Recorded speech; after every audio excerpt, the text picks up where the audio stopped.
It's time for the Other Three Amigos podcast. Find us on Facebook, Twitter and Instagram.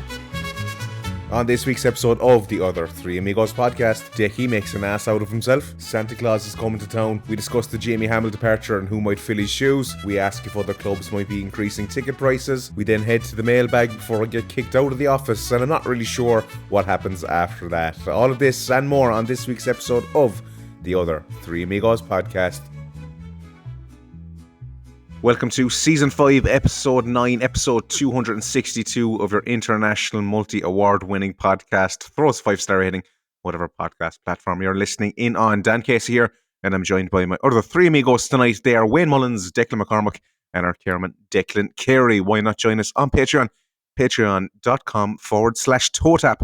There's a big special coming up with the Chairman and what we presume to be Santa. Declan Carey, you looking forward to your chat with the big man from the North Pole? Yeah, it was the other way around this time, Dan. I actually got the letter from Santa with the invite to go on the first Patreon special of 2025. So yeah, we'll see how it plays out. Anyway, like I'm excited and intrigued. I suppose that's all I can say about it. Yeah, so I'll be recording this week, and if anyone has any questions for me, you can log on to the Patreon and or comment on our socials, and any questions I'll do my best to answer anyway. NDAs, in mind, of course. But yeah, I'll do my best. I think we'll all be intrigued. Decky, is there an end date for an NDA? Like if you died or something, like could you write it all down? I should probably read them, Wayne. Thoroughly, and have a look and see. Yeah, but I'll have a look into that actually. Yeah. Decky, how did you get on over the weekend? Yeah, good. I'll come to the weekend in a second. I just want to say, obviously Deck has done 2 Patreons before, or 2 specials with us, but that was Politician Deck that was doing those specials. I believe this time it's Uncensored. Oh, yeah. Should we say Uncensored Deck, or, that was House of Oireachtas Deck, and now it's TOTAP Towers Deck. So, I'm not involved in it, but I'm certainly looking forward to hearing it, because I'm expecting some, not revelations, but some information maybe that hasn't been in the public domain before, so. Yeah, Santa has asked me to be naughtier than nice, so look, I'll see. That's good. Your weekend, Decky? Oh, savage, Dan. We're locked Friday night. I was in Mallow 6 o'clock Friday night. I know, 4 or 5 pubs. I think I had 12 pints. You were annoying us at 4 o'clock, so you went out earlier, did you? Yeah, I don't know. I can't remember, genuinely. It's off me chuck. So that kind of quietened me Saturday then. And then Sunday, I was viciously attacked by a donkey. Where? And I was in the donkey sanctuary in this car. Lovely spot. I love it back there. I thought you were on about the forum. No. Took the daughter back there she adopts a donkey every year, but then she wants to swap donkeys then every year, so we have to go back and pick a new donkey for her to adopt for the year and the rest of it. And you know this now, Dan, with the horses, and you put your hand out and they think you'd have old sugar cubes or something on your hand, and they nibble on your hand and whatnot, like. And I was showing my daughter, I was like, look, and she was doing it, like, she was great, like. Next thing, the bastard of a donkey bit straight down onto my finger, just latched my finger straight on with his front teeth, bottom set, top seat, just biting into my finger. Fucking hell. What way did you hold out the Lucky it was your finger, Dick. I can't figure out how I went from palm to him biting down on my finger. But like, he marked me, like, and it was still sore now when I pressing it, like, I mean. So yeah, I went from being locked on Friday night to being assaulted by a donkey on Sunday. It was amazing. Great crack the weekend anyway. I had great fun listening to all the WhatsApps and the videos and the pictures and the screenshots and the, won't be doing that again for a while anyway. Wayne Mullins, on an unrelated note, what's going on in the forum at the moment? I don't know. I've been offline on Cork City for the last week, so I've had a great time for the last week. Tonight now I'm watching Madagascar against Ghana, and Ghana are 1-up after 40 minutes. So here, my mind is purely outside of Cork City, except for tonight when I got to get back into this shit. Well, I'm sure the toe tappers can hear the awkwardness through their speakers. It is time to head into... What awkwardness? No awkwardness. As I raised my levels really high. I have no comment on the matter anyway. Myself and Dan were having a nice TOTAP or debriefing down in Park Equive on Saturday night while all this shenanigans. What was I doing on on Saturday? I don't think we were, to be honest, because you were absolutely caught, I'd say. Yeah, Jesus, I was fairly steamed, all right, yeah. So you don't catch me in that condition often, but yeah. Was everyone drinking at the weekend, like? I think so, yeah. Besides yourself, Wayne, which is just unbelievable. I trust me, I was drinking Japanese vodka and I was in a very bad state Saturday morning. Whatever was cut up my hole, it wasn't good, like. Oh my God. You always drags it down, like. Oh yeah, we'll have to beat that up. There's kids listen to this. Come on. Yeah. And can I just, while I'm at it, Dan, just encourage everybody to adopt the donkey from the Donkey Sanctuary in Liscar, because... What's the donkey's name? Snowdrop. How much does it cost? Snowdrop this. It's €28 for the year. But is it that her donkey, or is there multiple people? Like multiple people now can adopt, but don't tell her that. Like, she thinks it's our donkey, for the year. Like, so, Yeah. Interesting. Right. It's time to get on with the pod, lads. It's time to go to Academy Watch.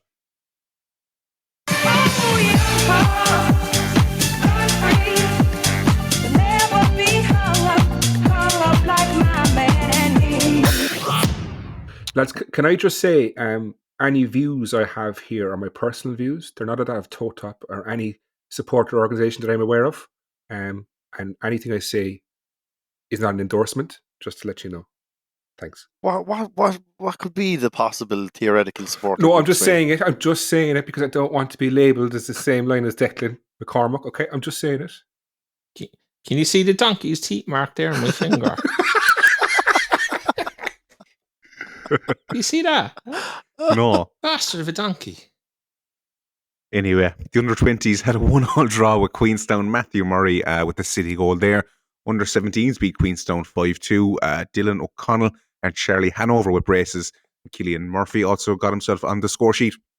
Under-15s, they beat Queenstown 5-1. Calvin O'Sullivan, O'Shea, Fionn Rickson, Dara Corcoran, Alex Wilson and Tristan O'Driscoll with the goals there. And our under-14s beat Queenstown 3-1. Ben Sanga, Will Toomey and Kieran McCarthy with the goals there. It's time to get into your main event. It is time for Commie Watch. Commie Watch with Ivan Drago on the Other Three Amigos podcast. We're back to Ivan Drago. Kerry's not happy. This far superior version. Absolutely. The original. Not really Commie, but Women's Premier Division. Decky, a 2-0 loss to Athlone Town. What did you make of that one? I'll be honest with you, Dan. I did last Damas last night, and I said about this game, it was just, there was nothing. There was nothing happened. Athlone scored twice early, once in the first 4 minutes. Got their second after 31 minutes, and after that, there was just nothing happened. It was just one of those games, where there was just nothing to report. City were decent defensively, really didn't offer anything going forward. Athlone had a couple out injured, looked like they got 2-0 up, were kind of safe in their own minds, and the last hour of the game just more or less played out without a whole lot happening. City were away to Treaty in Limerick next Saturday. Another tough test, but we'll see how they go. Okay, the big news in City circles during the week was, of course, the departure of Jamie Hamill from his assistant manager role with the club due to family reasons. Declan Carey, we haven't heard from you in a while. How big of a loss do you think Jamie's going to be to City this season? Yeah, from what I've heard, Dan, from my sources in Bishopstown, like he, got on well with everyone and he was doing a great job, and Tim obviously thought very highly of him as well to bring him in. It's disappointing for the club, and it's come at a very awkward time in the season as well. But look, I read the statement and it's mentioned that he's possibly going to head back to Scotland for family reasons, and all we can do is wish him all the best and just hope that all is good with him and his family, and thanks for his contribution to the club. But yeah, I suppose it's just not ideal timing for the club. But look, these things happen, and obviously the club have to support him, and we'll support him too. Like, and you never know, we might see him back at some stage in the future. But yeah, it's unfortunate timing. Look, best of luck to him, and hope all is all well with himself. Other Decky, you were looking to come in here. No, I was just going to say there was murmurings around And in the end, the last season, early in the off season, that Jamie wouldn't be back because he was finding the travel difficult, and the fact that he was working in another country away from home, all that kind of stuff was proven difficult. And obviously, we didn't flag it in pre-season because, look, you couldn't substantiate whether it was true or not. And then Jamie was back in for pre-season. Everybody just kind of went, sure, look, it was bullshit. Like, so, but obviously I'd say it looks like he came back, tried to give it another go, and it's just not for him. I'm just reading purely between the lines. It says family reasons. As I said, it's difficult working away from home. It's difficult working in another country, and everybody recognizes and understands that, and wishes Jamie well in whatever he does next. You know, Wayne, this now begs the question: who will be our new assistant manager? Probably going to be Bolger short term. Will it be Greg? Who else is in the mix, really? I Tim's hope it's not choice. Liam Kearney, to be honest. yeah, I hope it's not Liam. And I purely say that just because, you know, it's typical footballing cliche. As soon as you get involved with the senior team, the next thing that, look, Tim Clancy's not going to be the manager of Cork City forever. And, you know, I just worried taking Liam away from such a critical role he has within the club and putting him in the senior setup. Even though I know for an absolute certainty he's more than qualified for that and overqualified. I'd like to see him, you know, permanently in the position he's in now for another good long stint. As soon as you enter into the men's senior team stratosphere, you're just at risk of then not being with the club sometime into the not so distant future, you know. So that's inevitable. Every football manager and people involved in first team coaching move on. It's extremely rare that they don't. So yeah, I'd hate to see that happen. How light are we on coaches now and stuff, training wise? I know we have a lack of footballs, but coaches wise, what's the story? We actually, just on that, there was replacement footballs bought or got, is my understanding. So the number of footballs now available for first team training is no longer impacted by the number that go missing in Turner's Cross on a Friday night. What a thing to be reporting on. No offense to you, nobody. TOTAP on the ball again. Just, you know. So yeah, look, I mean, we're still down. Richie Holland was never replaced, so we're down. Like, I look at things in terms of wages, you know, but we're down a body there. Now Jamie's gone, we're down two bodies. Scotty talks about Greg stepping in. Greg's a player. You know, I know he was part of the coaching staff while he's off injured, but I don't see how Greg can double job. I don't see how Liam Kearney can double job. And I certainly don't want Liam in there full time for the exact same reasons as Declan has said. I actually don't even want Liam in the academy. I want Liam in the director of football role. If that was at all possible. I think Dermot was right when he came in initially, a director of football. I think he abandoned it too soon. Obviously, the Liam Buckley thing was an outright disaster. He put the wrong person in there, but the idea, I think, was fundamentally correct, and I'd love to see him go back to it, because there has to be a football person in charge of the football operations within the club. I'd love for that to be Liam Kearney. That would then mean bringing in somebody else as a head of academy. Who would that be? I don't know, but I'm sure Liam is well enough connected to be able to pick whoever he would want as head of academy. And I would be very comfortable with Liam overseeing the first team setup from a director of football role. I don't expect it would ever happen, but like as I said, I've said this before, that's the way I would like to see it.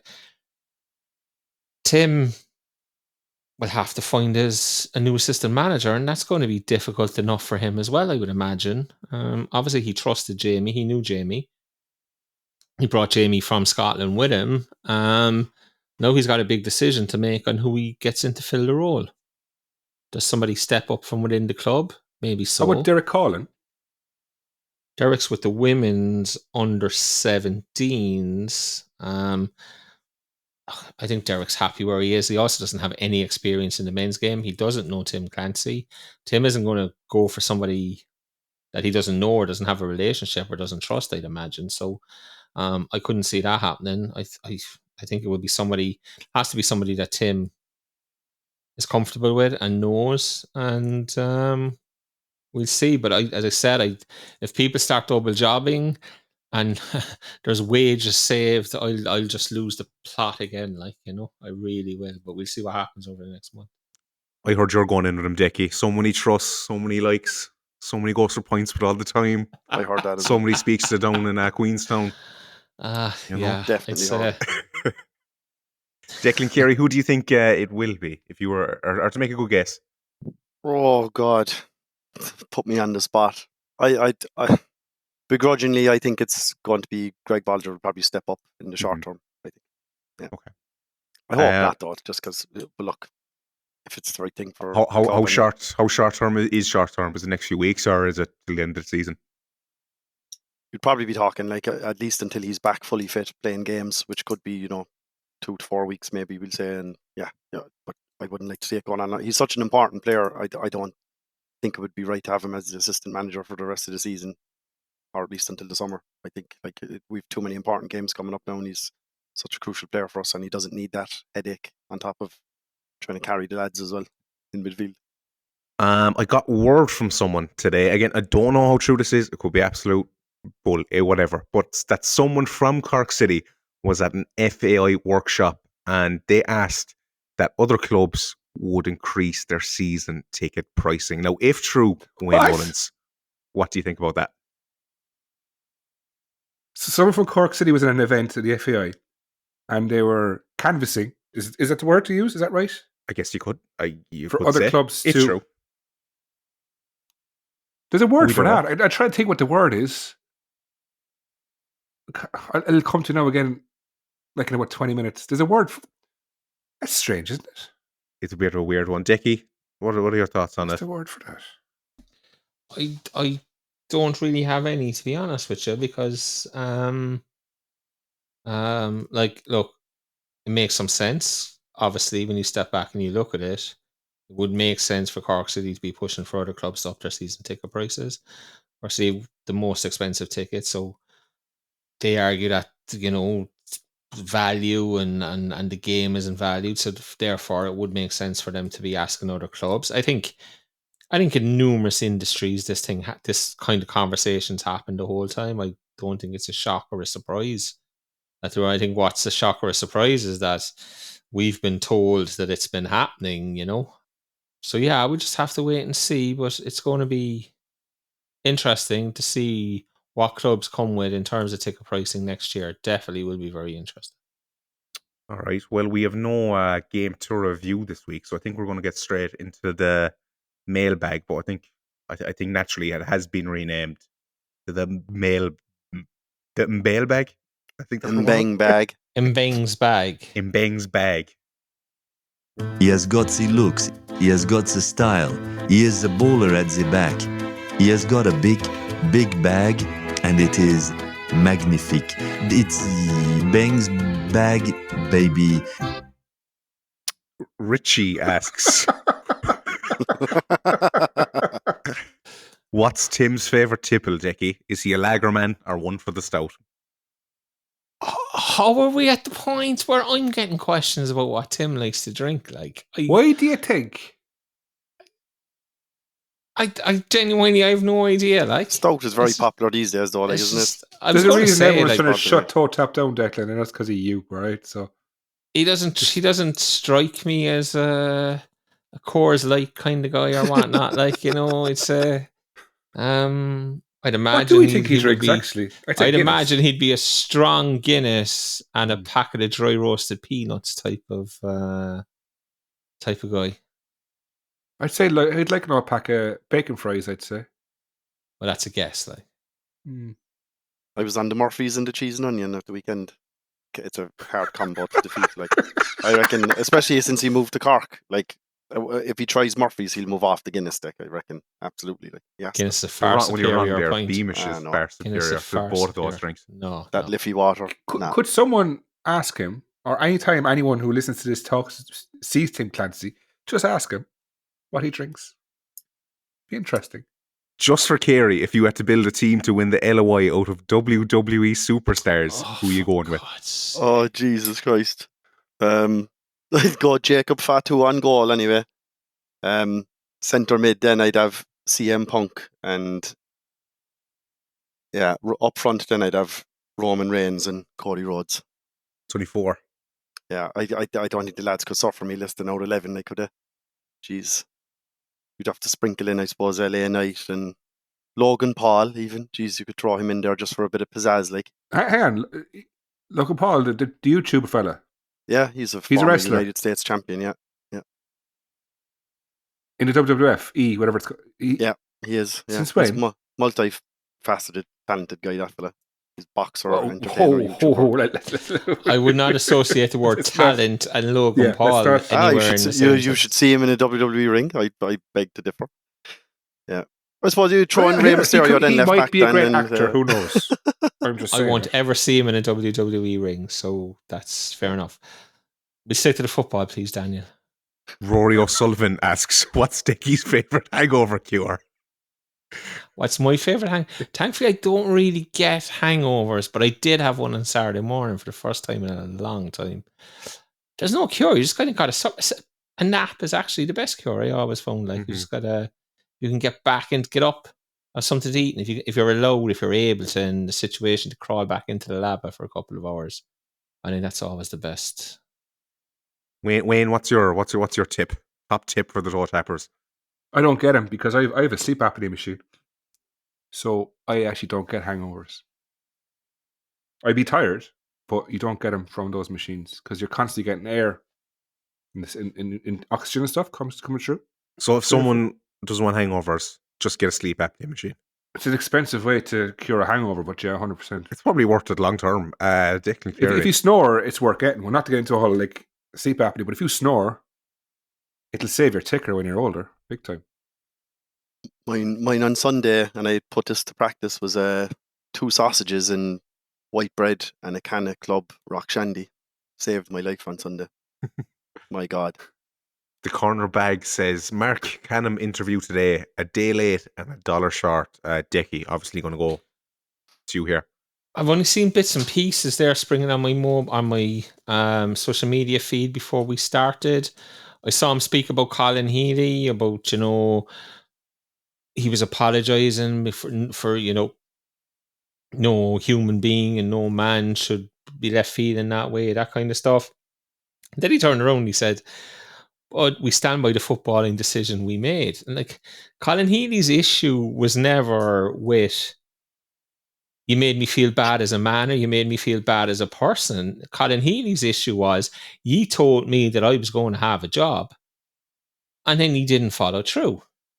So what Canham is talking about on the first part of it applies to Colin, but that wasn't Colin's issue. Colin's issue was around the football side of things, and Canham has said, we stand over the footballing decision we made. People, contracts run out, they don't get renewed, blah, blah, blah, blah. Listen, this lad is so far out of his depth. He's drowning, he is just drowning. He's treading water now at the moment, trying to hang on, and look, his days are numbered. They have to be numbered. He was on about I saw him talking about the academy stuff as well. And, we were developing it since, September, October, November. We spoke to every club academy manager in February and March. And then we went and gave the presentation. The problem was, and that reminds me, I owe Mark Scanlon an apology. I said last week that Mark Canham and Mark Scanlon gave the presentation. I just had the word Mark in my head and I was wrong. It wasn't Mark Scanlon, it was Mark Canham and Shane Robinson, right? So I do owe Mark an apology for that, and I have no problem offering it. Back to Canham. So are you going to say sorry or are you not going to say sorry? Well, I apologize. That's what you said. I apologize. Sorry, I apologize. It's a half an apology. You got to say I'm sorry. An apology. I don't even need to make it. Nobody's come looking for one. I just jumped in my... Right, I'm sorry, Mark. It should have been Shane Robinson, I said, not Mark Scanlon. Moving on. Back to Canham. An absolute... Look, he's talking about this bullshit with the academies and, we have to work together, and we spent all this time talking to the kids of the academy. Why not? The whole thing about it was the metrics and the measurements that they used in their presentation were fundamentally flawed.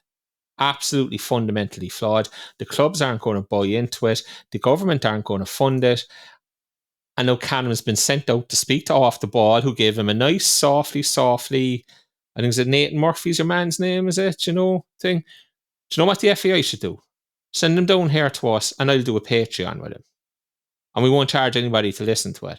And we'll ask the questions that need to be asked. Because look, OTB, it's okay, it's grand, but there's an agreement with the FAI, and they need to stay on side because they need access to the senior managers, and they need all that stuff, and a lot of their output and content is around football in this country, so therefore they need access to these people. Send Canham into the Lions then. Send them in here. Send them in somewhere. Give him to Dan McDonald for an hour. Give him to LOI Central for an hour. Send him somewhere where the shit won't be cozied up nice and handy, and see how he does in that. Because he did fine in the interview, but there was no follow-ups to what he was saying. There was no real tough questions. I thought he didn't do anything to resolve the Colin Healy thing except say sorry for making Colin feel sad. That was never Colin's point. They stood over the football thing. He's saying they're trying to work with the clubs and they won't go ahead until the clubs are happy. It's not that they won't go ahead, it's they can't go ahead because the clubs aren't going to release the players. And in that section, he thought about if we want international players and he never mentioned the League of Ireland once. And it's international. And this is the stuff that Packy Bonner drives. And I was almost like, I was listening to Canham speaking. I was going like, that's Bonner. That's Bonner. It might be Canham speaking, but it's Bonner's words in terms of international players and international standards. That's all they care about. And I just thought it was another load of shite, I'll be honest with you. Fair play. He came out and he spoke and whatnot. They're in a situation now where they're desperate. They're trying to get people back on side and the rest of it. I hope it doesn't work. Send him packing. Soon as they do, sooner the better. Just get rid of him. He's not capable of doing the job that he's being paid really, really good money to do. And that much is clear. It's absolutely clear. Other Declan. Yeah, look, the only thing I'll touch on there is just, bitterly disappointed for Colin. Obviously, I have a bit of a relationship in the past with him, and we'd great success together as well, and it was a pleasure working with him. But it's just very disappointing. From what I hear, he had a fantastic offer from Cove Ramblers, and not even just financially, obviously, but it suited him from a family perspective and budget perspective as well. Apparently, from what I hear, they were throwing the kitchen sink at it, if he took the job. And there's no doubt in my mind he should be the Cove Ramblers manager right now. And I think that would have been a brilliant thing for the league and for him as well. Look, I think it would have been, you could almost guarantee their promotion to the Premier Division if he took that job and or got the job. Which he, unfortunately, he put too much trust in the National Association. So I think he learned his lesson on that one. And yeah, I think, things are well and truly burned there. And look, if that's any positive for him, it's at least that he knows now, not to trust the FAI when it had such a negative impact on him. And, I just hope it all works out in the end for Colin anyway, and, the right things happen for the right person in the end. And I maintain hope because he's a fantastic coach and great guy, and he deserves better than what he got. And it's just another example in a long list of absolute shit show events from our national governing body. Wayne, Philly Crowley asks, which side do you think Cahill will be playing for come July? Could he be gone to Celtic by then? No. He needs half a season of Premier Division football to be considered to go abroad yet, I think. Or if he does, they might loan him back. I can't see him going without. Will he be even 18 by then? Is he even allowed? He's 18 now. So he's still 17. No, he's 18 now. It was his birthday 3 weeks ago. Yeah. Okay. So the only way he plays against us is if he goes and he comes back to us on loan. Then I can't see him signing for someone yet. Okay. The corner bag. Have your expectations of where City should finish in the table changed in comparison to before the season started? Now that we're 5 games into the season and you have a better understanding of new signings, etc.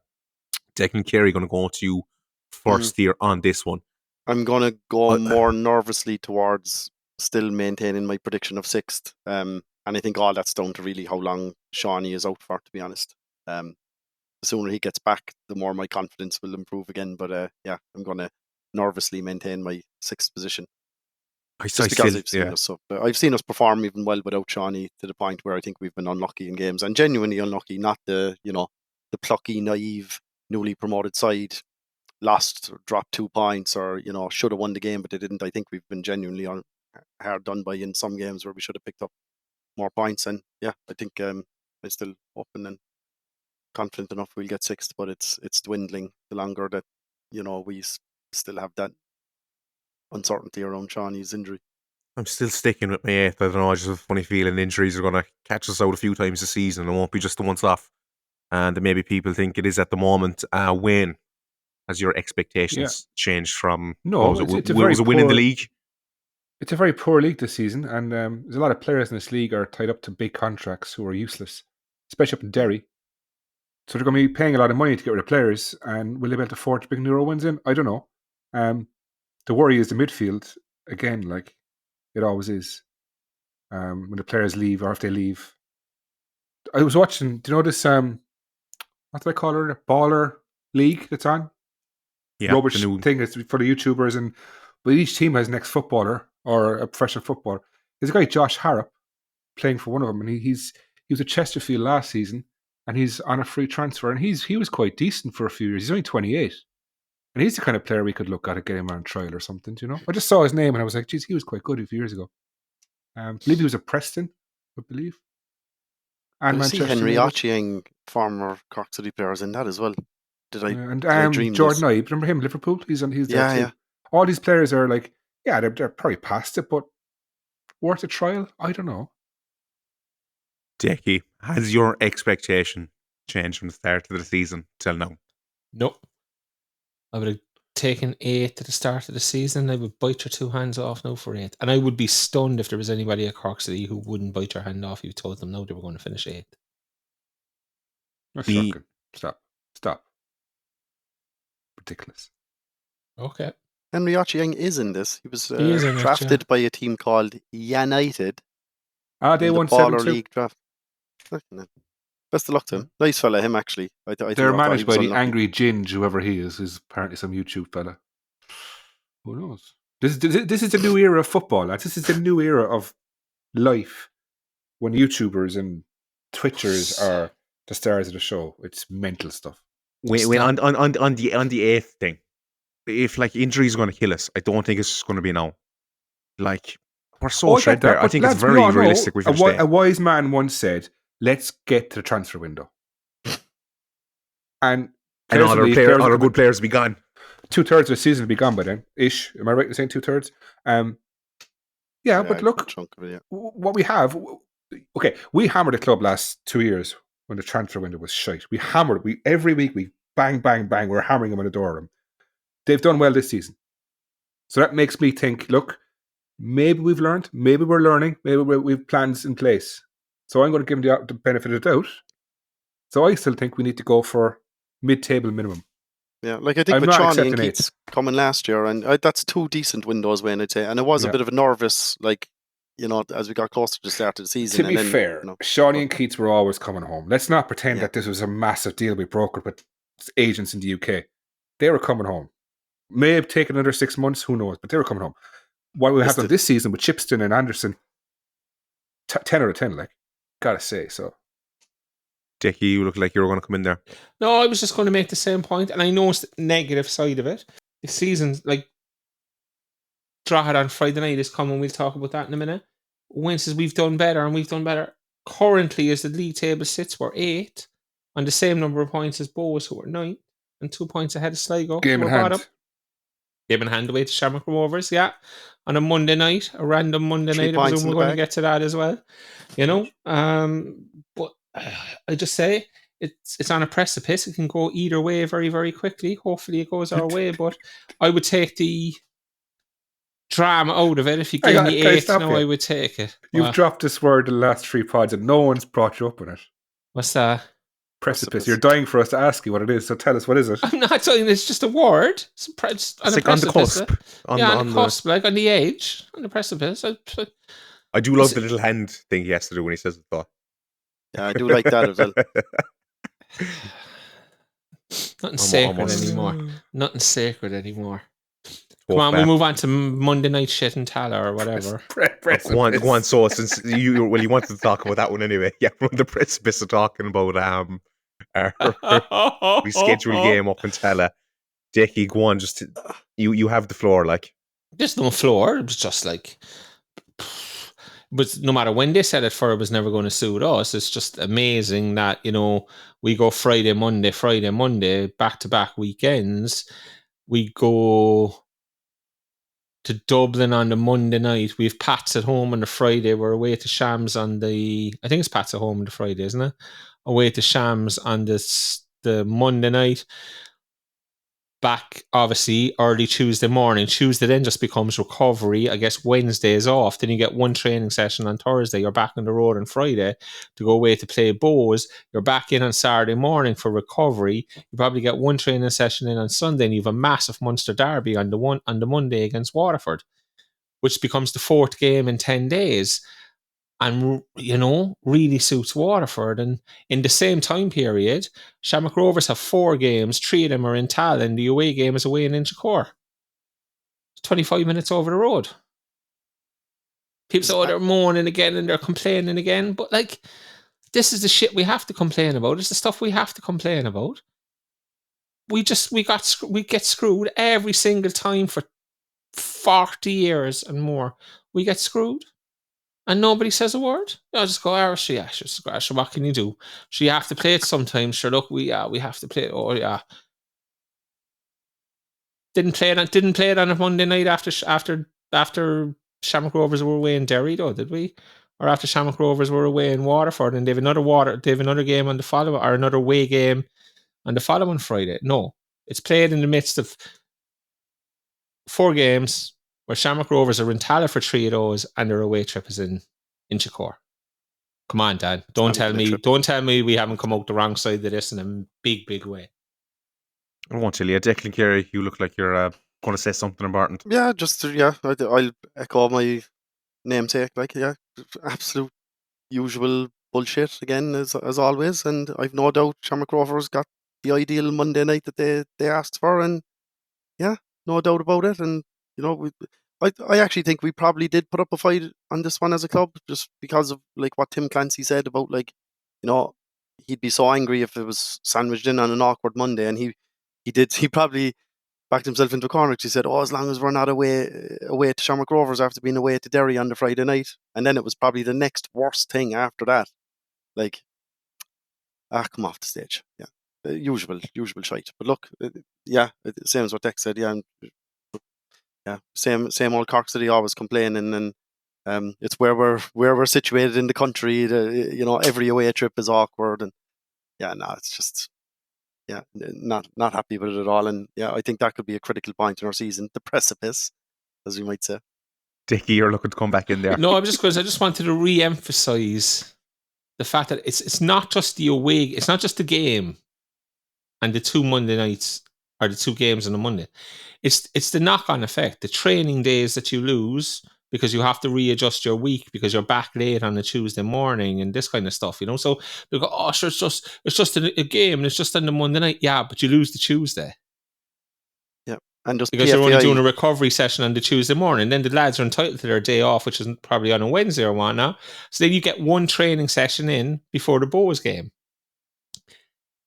They're important games. That Bows away game is an important game for us as well, you know. They're right there around us. Got into it with one full training session, you'd imagine.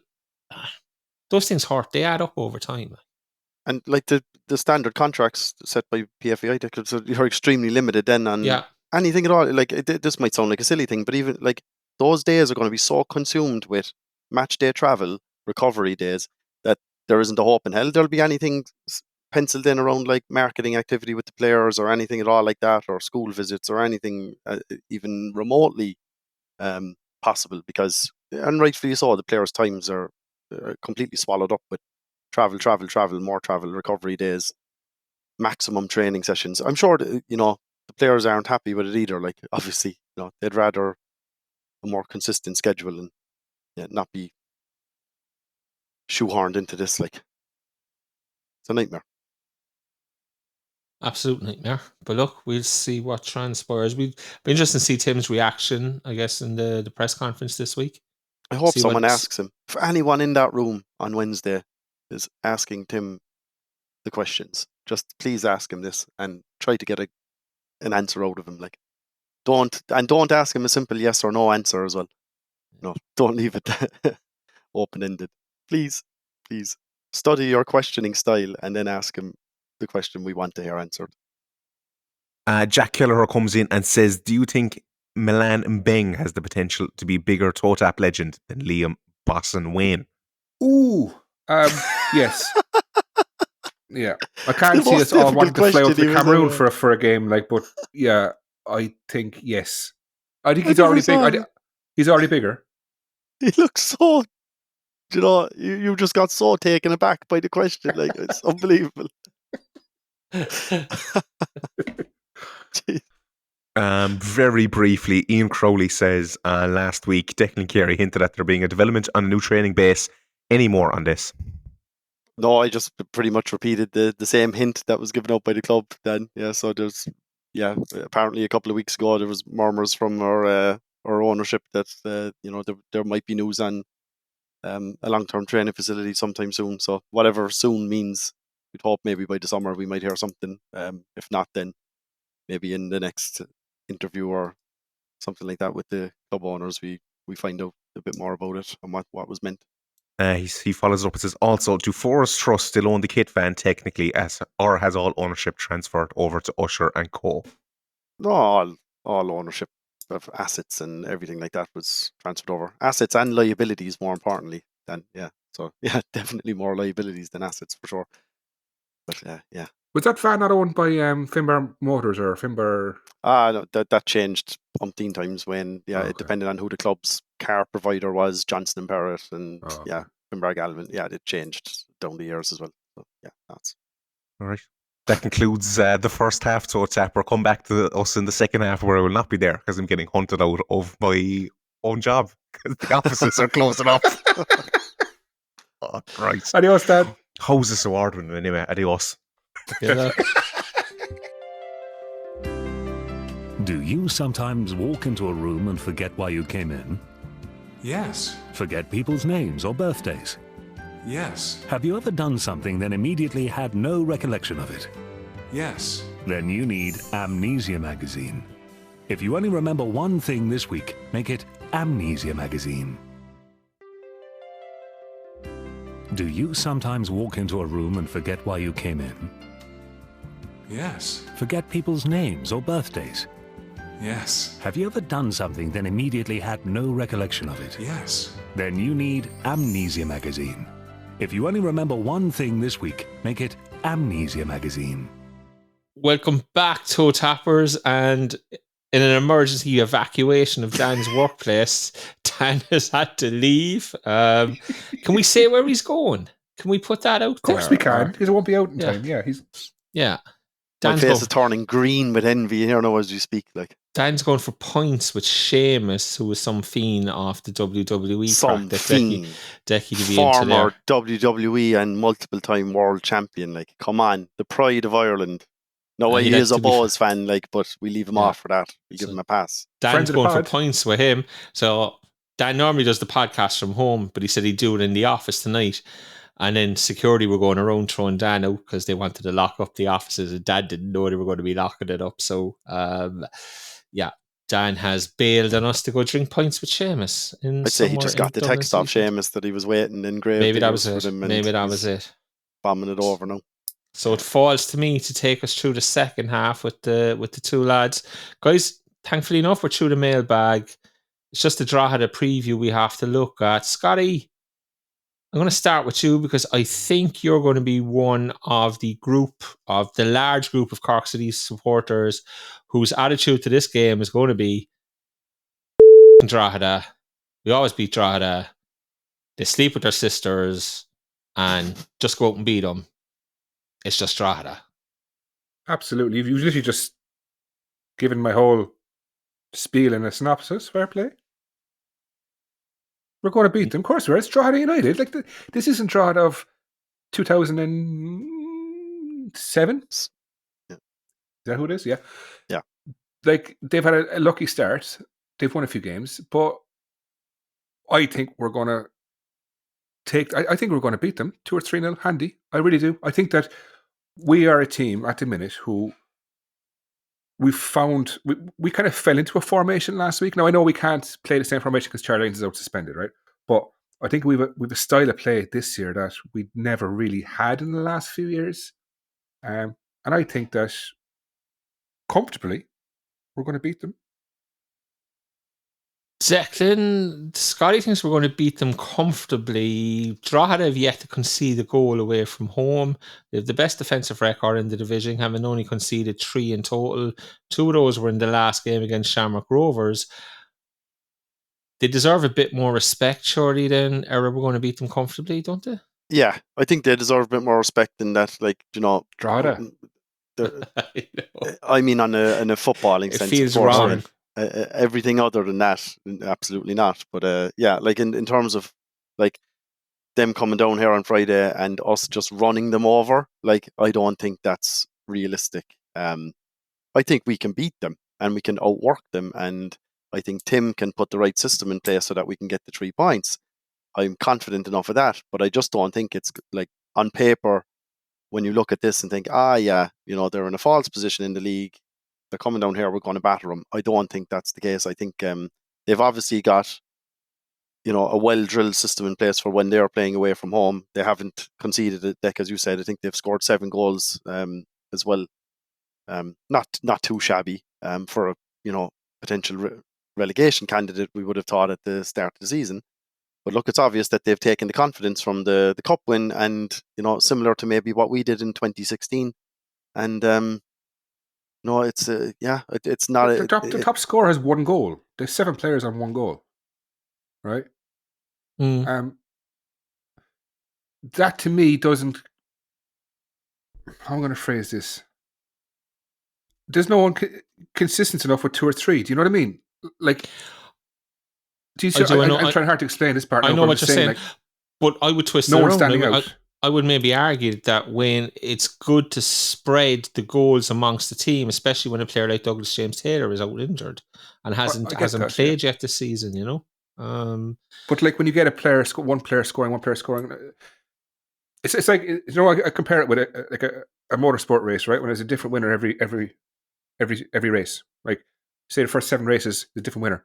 There's no consistency, and yes, they are winning, but I haven't watched my other games fully, obviously. But I've seen. I just think that we're in a good place. We've players who are consistently good. We've a few players who aren't playing well at all, but I think it'll all come together. And it's Drogheda. It's Drogheda, lads. Come on. That's you know what I mean? This is what the club has done to us for the last 5 years. It's made us actually worried about playing Drogheda. I don't care if Drogheda are 10 points clear with 7 games to go. We should still go beat them.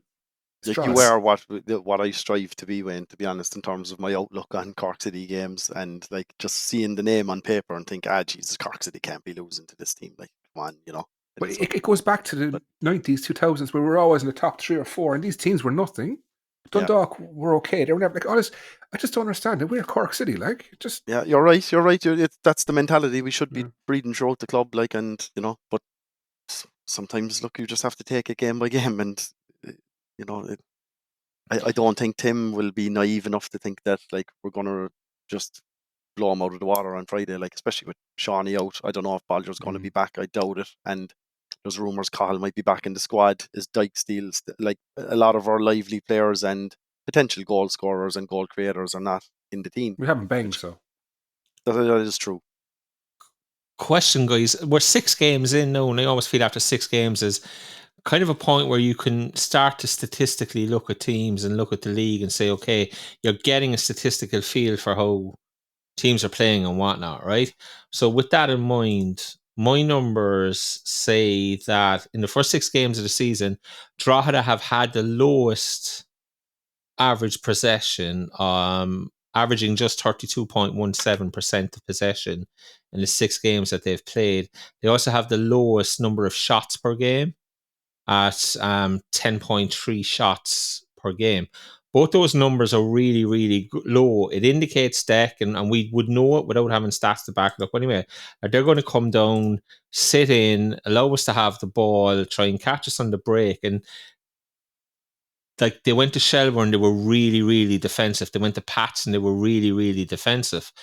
if they come down here and they do the same thing against us on Friday night and are really, really defensive, do we have players who are capable of opening up that low block defensive formation that we struggled to open up in last year's first division?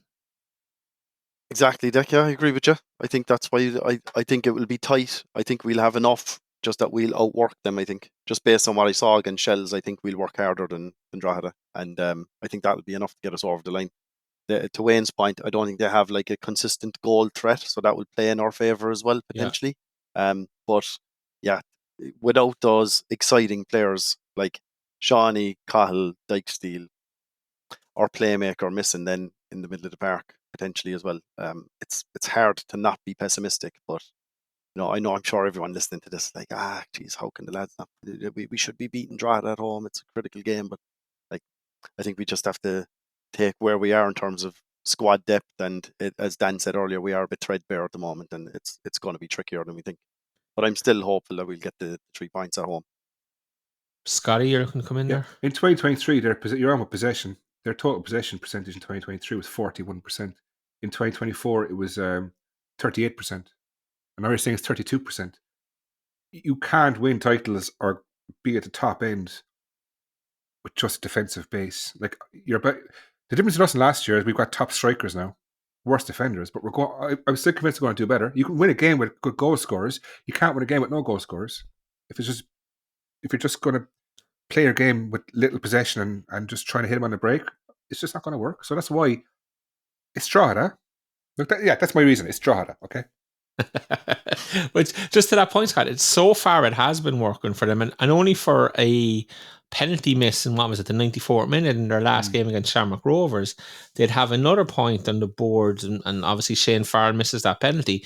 Now, something I was thinking about today was, is that one of those turning points in the season, Scott, where, you miss a 94th minute penalty to draw a game against, I don't want to say big club, but, a club who are bigger than Drogheda, I guess. We've often seen the knock-on effects of that 4 games later, you're kind of going, well, they haven't won since they missed the last-minute penalty against Shams, and is that a way that you can see maybe their next month or 6 weeks going, starting in Turner's Cross on Friday night? I think the 3 wins, 2 draws, and a loss, right? They beat us, they'll have 4. If they lose, they'll have 3-2-2. 3 wins, 2 draws, and 2 losses isn't really championship form, is it? Well, I'm not talking about. I don't think anybody's talking about them as championship form. Well, no, everyone's talking about Drogheda, top of the league, they're amazing, woohoo! But like, to me, it's a false standing. It happens. Is a false standing. Sometimes you get freak results like Leicester City, or you might get like Atletico Madrid 10 years ago, and they won the league. I understand that, but this time, I just think that they're there for taking. They've been on a good run, but I think we're going to take them. I think we've just got a good team now and good work ethic, and I think they'll find it tough. Drogheda will, because they're Drogheda. Just laugh because everything he finishes with, fucking Drogheda, like, But this is the players. Say we go 2 down after half an hour, right? Do you ever sit in a game and go, we're going to be fine here, like, because we're playing Sporting Club de Portugal, we're not playing Paris Saint-Germain, we're playing Drogheda. So if we're 2 down after half an hour, you just go, okay, lads, it's Drogheda. Get one back, get another back, and we can win the game. That's the mentality you have to have. They may be a good team, but they're Drogheda. And that's what we should be focused on. This is just Drogheda, lads. Deck, it's just Drogheda.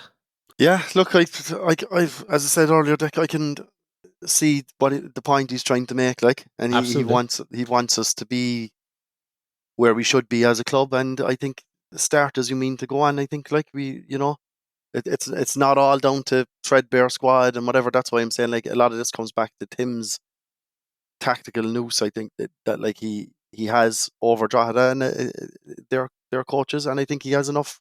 I've given him man of the match in 2 of our games so far this season. Like, I think and he's had plenty of time to plan and prepare and watch Drogheda and get ready for this game. And I think the players will be rested enough. The ones that did go through a fairly tough stint up in Talca Park. Like, so, yeah, this is why I'm confident. Like, I just maybe, I don't know, they call it blind faith or whatever, but I do have a lot of time for Tim and his management style, and he does look to be quite meticulous, and I think he'll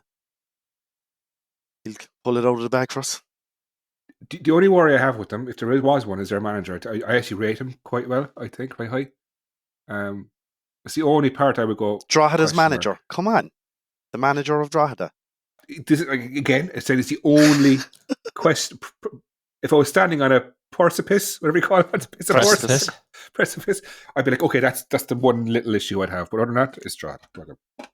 That's the manager who rejected us halfway through the season when we made. And we actually, he was our favourites, wasn't he, to take it? As in yours, anyway, I think.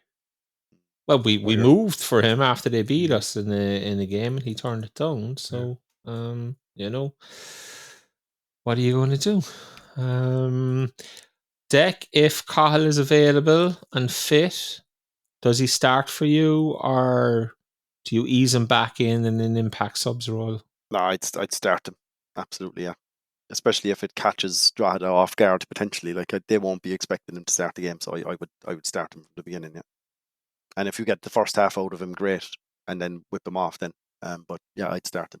We have to have our best players on the pitch at all times when the squad is so thin, I think. Can't afford to chill out till the 68th minute and wait and see. That's why we're in a tricky spot at the moment, squad-wise and depth-wise with attacking players. And I presume you're starting a back four with Charlie suspended. I guess everybody feels Tim's hands are tied in that way. So what are you doing in front of it? In front of that back four then? Or are you going with a four? Are you going with a five and playing Matty Kiernan as a centre back? I think he'll go 4-5-1 again. And I do worry again about Keating and the isolation up top. But yeah, I think we'll see 4-5-1. With them being deep, Scott, and they will be deep, and they will sit in and defend that 4-5-1. It's going to be hard to get in around the back of them because they're going to be so deep. So the whole game's going to be played in front of their back four as such, or back five, whichever they go with.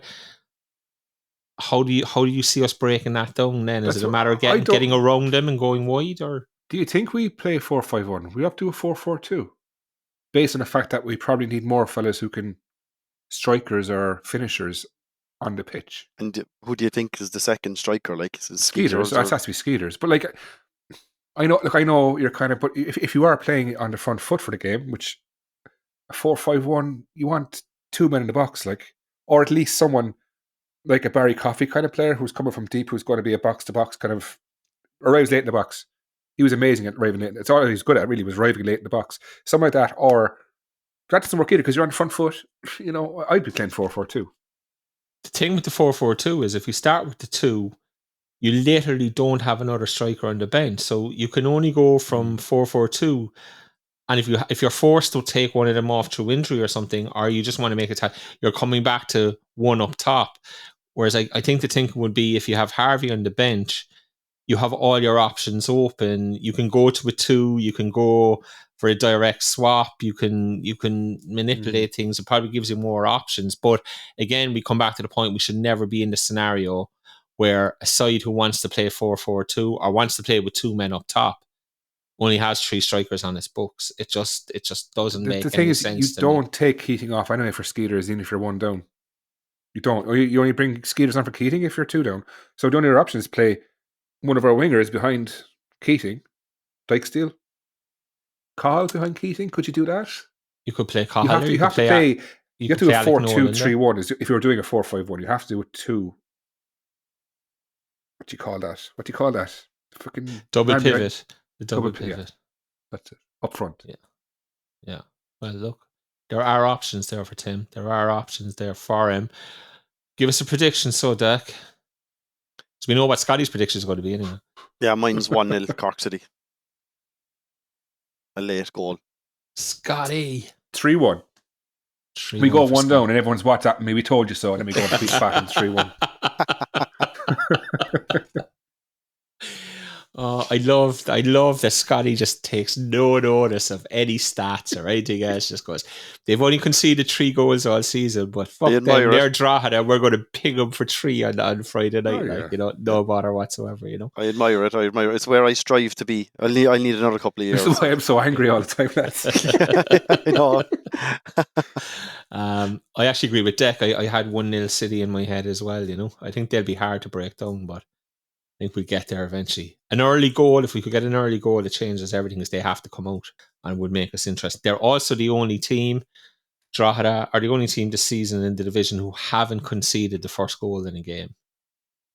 Just throw away half interesting thing I came up with. But Scotty knows City are going to score first. Mentality. What do you think the attendance is going to be? Because it's live on Virgin Media, isn't it?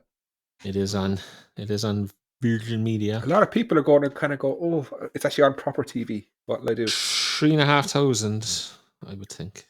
Yeah, I'd say it'll be announced in that 3,600 mark, but there'll be just a little bit over 3,000 in the ground Friday. Yeah, I agree. Weather permitting, I don't know what it's looking like Friday. That's probably a piece of the pod we need to include as well. That's true, actually. Weather report. I'm sure we get someone to make us a nice jingle for that. I'm sure we could, yeah. We just try and fit it in next to the GAA and the WWE storylines. You know, are you a heel now this week, Deck, or are you? I'm saving the heel for the Patreon special. Right. Okay. So it's all face until people until thought the John Cena turning heel was bad. Wait till you hear me on the Patreon. The amount of wrestling gifts now in the chat. In 2025, a little team in Queenstown needed some players to try and keep up with their bigger local rivals. The manager promptly looked for Cork City's leftovers to impress the fans. Today, Cove Ramblers still aren't impressive and have spent a fortune. And if you have a player and no one will take him and he is off First Division standard, maybe he can join the B team.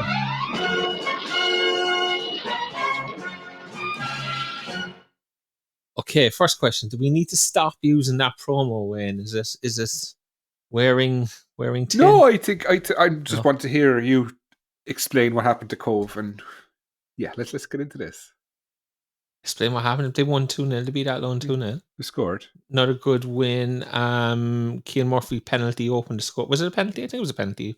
Opened the scoring, and Shane Griffin got a late goal then to secure the points. So not a good win for them, Deck, and it looks it's turning into a 2-horse race themselves in Dundalk. Yeah, that's the only worry. It does look like there's some distance opening up between the top two now and the rest, and I worry that's it's going to be tight like that for a lot of the season. And I think overplaying Dundalk in maybe 2 or 3 weeks' time. So that's again a huge game now for Ramblers. And my own worry is with them as a club. Anytime I've seen them involved in huge games in the last couple of years, they always seem to fall flat on their arses. But look, maybe there's something different about them this year, and the players that they have now that they got from us have that winning mentality, and that they won't be fazed by Dundalk. And when they come to play them, those games against Dundalk now are just going to be so vital this season. It's amazing how it's Cove Ramblers in Dundalk now, and it was us in Dundalk like 7 years ago. Like, it's hilarious. But anyway. I'm just having flashbacks now, lads. Friday night. Locked Friday night. Yeah, I drunk message Kieran Kilduff, the Dundalk manager. No. I did. She said so it's all coming back. I can't actually say that, no. I can't say that on the air. And I wouldn't say what did he say, more importantly? He was very nice about his Saturday morning, actually, but yeah. Glad I enjoyed my night and talk. It wasn't the worst thing you said Friday night that you put in writing, Deck, I'd say, anyway, is it? I don't know, as I said, I was getting flashbacks now, as I said here. I'd completely forgotten about that. Scott. Do you see UCD? That's a shocker. The pitch. Bottom of the table, 3 draws. No, you see your bottom of the table. They usually... What was that? What did they say about their pitch, Deck? Their pitch is a disgrace. It's an absolute disgrace. It's the UCD Bowl this time of year. It's a rugby pitch, like. Yeah. And they played on it again Friday night. Then DLR women had to play it on Saturday, which was an absolute disgrace altogether. Look, that pitch should be shut down. It should be shut. It's not fit for purpose. I would imagine UCD aren't happy with it, and I would imagine it's part of the reason they're bottom of the table, because we all know UCD have for 40 years play football, and you can't possibly play football on that. And we spoke about it on this week's Last Dame. Shauna Cook was very, very heavy on player welfare, and player welfare is not being served, asking any player to play on that pitch, and it should be closed. But I doubt that will happen. That's another thing that annoys me about modern day football is this moaning about player welfare. Like, you're playing football. No, I'm serious. Come on now. Like, did you ever see the pitches in the 90s and the 80s? Loftus Road in the 80s. Come on. God love playing 3 games a week. You're professional footballers. But it's Sorry, kind of I know. start as you mean to go on, Wayne, like kind of from your No, it's a bugbear. It's mental always you've Pep Guardiola I going, know. oh, playing this many games. And like, come on. I Just know. get a bigger squad. Or just youth players if you're stuck. No. I agree with Get you over to some extent on things like that. Like I went on a rant a few weeks ago about the cutting the socks and all that kind of shenanigans. That stuff drives me mad. Like, but I do draw the line on having at least a decent standard pitch. Like when we're supposed to be trying to improve the image of the league, and it's not despite what some managers and coaches try to do, turn it into agricultural football. Like we have to try and move away from that mentality. Like and that kind of stuff on social media. Like I saw that now, like the state of UCD's pitch, like and. Yeah, just that it's not good. But anyway. There's holes in it. It's a danger. You break a leg, like. That's the problem, Scott. Like, I mean, we know there was the mud in the 80s, but we're beyond that now. Society has moved on. Football has certainly moved on, and there's kind of a standard to pitches, and it's just not being met at the moment. Anything else, Scott, you want to bring up out of that Cove victory? No, just looking at SofaScore there, like the top 5 players that they are rating, which I know is not really, are all ex-City players. Bargary. Oh, without a doubt. Yeah. Bargary, Coffey, Cian Murphy, King Coleman. Yeah. Fair play to him. Absolutely. What would we give now for Jonas Hakkinen just to have him? Oh, yeah, definitely, yeah. You know what I mean? Who would you at this stage right now, if you could take 2, Jonas is the obvious answer. But if you could take 2, yeah. Coffey and Hakkinen. Hakkinen and Coleman. Because that's where our greatest need is at centre back, like. Yeah. So needs must. Yeah, I can see why. Yeah, they'd be the definite top 3, but I'll go with Deck here and Coleman. Like it gives us a bit of leeway at the back, and it means then you can push Mbengbag further up the pitch. Yeah, but Shane Griffin. Yeah, I forgot about the Shane defender. as well. Shane Griffin. Yeah. I suppose I was thinking about the bunch that left. That just left. Yeah, it was the exact same. Not the one that left us in 2018. Shane Griffin didn't even enter my thinking, to be honest. Yeah. That's why Scotty's the historian. How is he doing for Cove? Does anyone know? Like I haven't kept an eye on only the results and the scorers. But no idea. Is he playing? It's a SofaScore set, actually. SofaScore is probably like a one-person 6.87, 9th rated. He's played. How many games has he played? Can't see. Matches. Here we go. He's played more. All right, nice one. Yeah, fair play to him. Yeah. Exactly. Okay, guys. It's we're nearly there. Unless there's anything else that either of my guests want to bring up before we say goodnight. Very short pod. Nice. No review. No review. Yeah, no review. But look, hopefully we'll have a review of Dan's dinner date with Seamus next week. Like, I mean, come on, no lads. This wrestling thing, it's organically taken over the podcast. Like, it's not me. We're getting questions now every week in the Mbengbag. Dan is going for drinks with Seamus. Like, come on. I mean, who's the most famous person you've gone for drinks with, Dak? Oh. Can I stew on that one and I'll answer it again next Monday? There's too many. Too many. Yeah. I was chairman of Cork City. No, I'm going to go with Brian Lennox. My absolute hero in Cork and a great mentor to me and great friend. And yeah, I'm going to go with Brian Lennox. Yeah, nicest chipper in Cork, best chairman we ever had. I've no problem being number 2 to him. And yeah, he's my number 1. Scott, ever have drinks with anybody famous? Kelvin Flanagan. Actually, do you know one? I didn't know who he was at the time, but I was at a stag in Galway and I was drinking with he was a UFC fighter. And he was over when McGregor was fighting in Dublin. How long ago was this? 10 years ago? Donnybrook Cody was his name. He was a UFC fighter. That's probably it, really. Right, okay. Interesting. Yeah. Right, guys, we shall leave it there. So, adios, amigos. Okay, that's it. The chairman has spoken. I Okay, no need for hosts anymore. Yeah, Dan, this is soft number for Dan, like, because it's just... Adios, lads. Zero miedo, zero fear. Enjoy Roll on the the Patreon. enjoy the Patreon. It'll be out on Saturday. Is that right? Indeed, Yes, yeah. Saturday. Yeah. See, it's pressure. That's now. what I'm You have saying to do now, it. Wayne. Yeah, I'm going into it now. But, as we say in Spanish, cero miedo, no fear. We should say as well, actually, just before we finish up, look, there will be a number of Patreons. We know who the first 3 are, but we're not allowed to say. Deck is the first. We know who the second and third are. It should be out every fortnight. And if you don't want to sign up as a patron, you will be able to just pay to hear them on a one-off basis, but it won't be cost effective. You will be punished for, just buying them as a once-off. Not physically, but monetarily. Yeah, and we've implemented something now where you can synchronize your Patreon account with your Spotify account, so you can listen to them on Spotify as well, which is nice and handy. You don't have to use the Patreon app or whatever. You can sync your account and your subscription. So yeah, Santa Claus, but in fairness, he does all that shit in the North Pole when he's not. But she's doing nothing else, like. Yeah, when he's not. When he gets a burst of energy, there's no one better than him. In fairness. Right, guys, Deck, enjoy the Patreon. We'll have a chat about it next week, because there's going to be shit come off it. Like, yeah, there's going to be shit come off it. There has to be, So until then, have to listen to it first. Yeah. Until then, adios, amigos. Adios. Saturday night at the movies. Who cares what picture you see? When you're with your baby, let's roll in the balcony.